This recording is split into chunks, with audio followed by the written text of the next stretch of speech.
Welcome to part 2 of finding your mission, your passion, and your purpose in life. Last time on Coffee with Colleen, we talked about why knowing your life's purpose is important and the importance of finding that life's passion, mission, or purpose, and how that will make you happy or happier.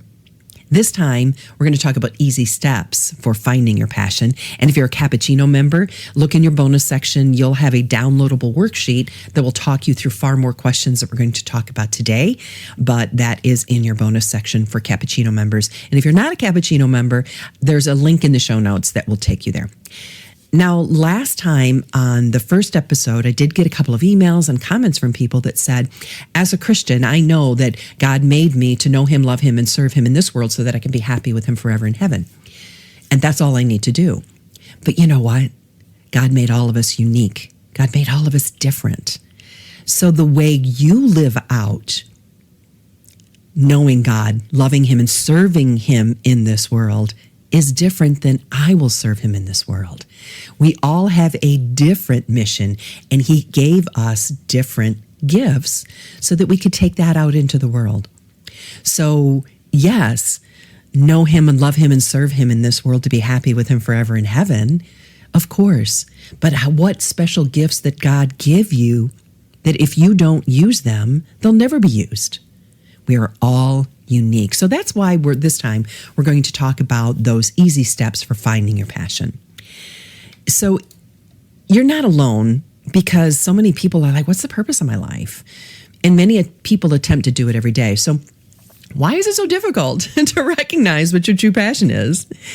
I think part of it is that there's the comparison where we have social media now and we see all these people doing these different things. And, oh, if I do this on my social media, I'll get more likes because that's what she does or that's what he does.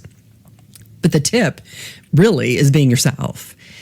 So it's not really difficult once you've done it to identify your passion. And the easiest way to do it is just some inner reflection and ask yourself some questions. And we're just going to go through a few of these examples here. And again, Cappuccino members, you have a more exhaustive list in your bonus section. So what do you like to do outside of work? What kind of hobbies? And we talked about that last time. And that will give you a good insight into a little bit more about yourself. What are your interests? Go back in your life and think about yourself as a child. What things were you interested in there? And when you played fantasy games and played pretend, what did you pretend? What did you want to be when you grew up? What was in your fantasies and your dreams, your daydreams? What one thing do you do when you get a chance? So when you have some spare time in your life, that helps you identify those things that you're passionate about. What do you like to do in your free time? If money were no object, what would you go and do? And that ties in with the next question. What makes you feel excited? That's normally associated with things that you're good at, mainly your talents and your gifts. But when you do something, what makes you happy about it? What makes you excited? If you were to wake up every morning only doing one thing that made you excited, and again, take money out of the picture or that type of thing. We're just playing fantasy here. We're daydreaming.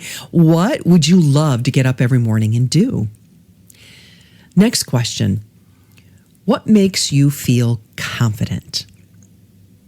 Now, some people feel great when they're on a stage in front of a bunch of people and they're talking and the crowd claps and laughs and applauds and afterwards comes up and says, oh my gosh, that was so moving. Other people, the idea of getting in front of a microphone in front of a group of people, whether it's 5 people or 5,000 or 50,000, gives them nightmares.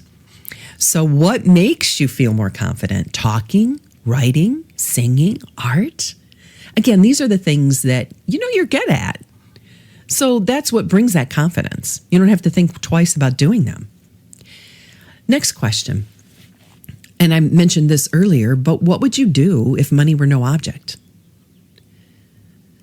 Again, this signifies your passions. You're not in it for the money. You just love doing it. You just want to spend your spare time enjoying yourself with this task. And I love when people say, I have a job and I don't work for a living. I do what I love. and they pay me for it. That's the best job ever, right? If you could do what you loved and also earn money doing that, that's ultimately the best. Next question is, what one thing or item would you like to change in the world? Now, that could be a multitude of things. Maybe it's providing better drinking water, helping underprivileged children, stopping an animal from becoming extinct. So what would you love to change in the world? And there's, I don't know, everything's perfect. No, I don't think anybody's going to say that. So think about, what would you like to see different? And maybe what you could do to foster that. And again, your spare time. You may use that developing your hobbies or talents. You may do writing, creating music. Maybe it's exercising. What makes you smile? Again, these are the things that you love and enjoy doing. Of course, it doesn't have to be a thing. I'm talking about spending time with grandchildren. For me, I can hardly get a smile off my face. Maybe you like to visit a senior's home. Maybe you like to go to the animal shelter and work with the animals there. I have a friend that does that. It makes me sad. It makes her happy. So that's, again, we're given those different things in our life. So just go through that list and start writing down answers. And from here, you want to see if there's a common thread. Look for those repeats that fall in line in different places along here. And chances are that could be your passion. That one thing that you love to do or want to do whenever you can.